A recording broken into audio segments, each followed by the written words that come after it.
Smoke billowed out of huge chimneys, which towered over a grim landscape. Bleakness was in abundance.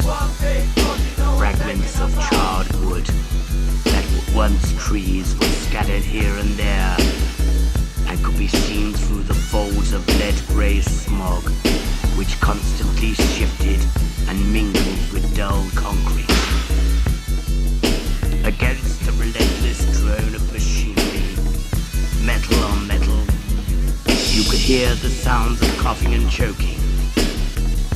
These foul eruptions came from groups of shabbily dressed people who sat huddled around small fires.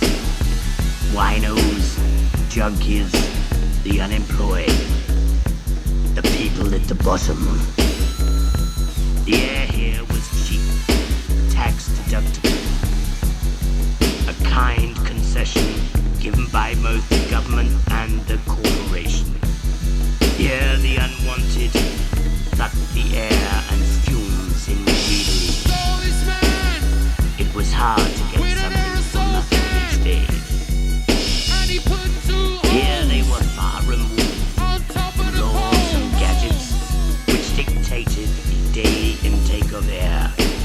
A simple equation of person over air.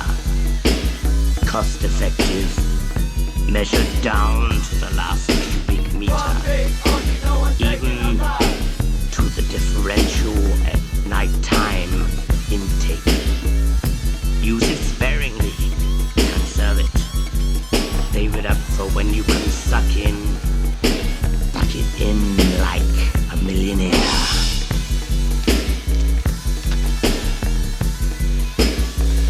Shares were selling.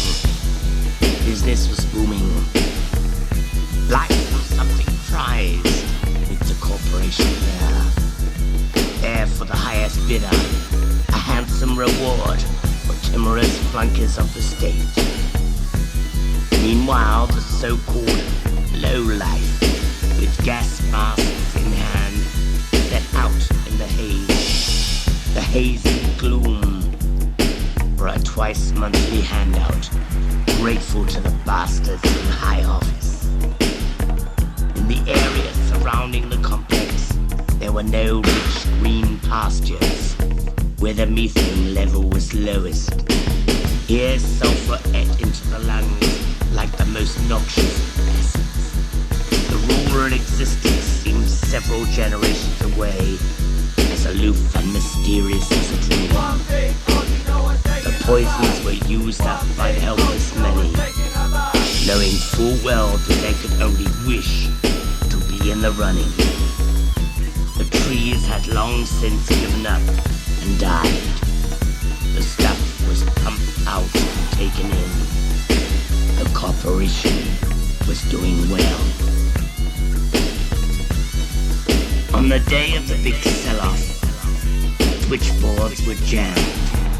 Greedy, panicked people flooded in and fought in smooth and well-ventilated establishments.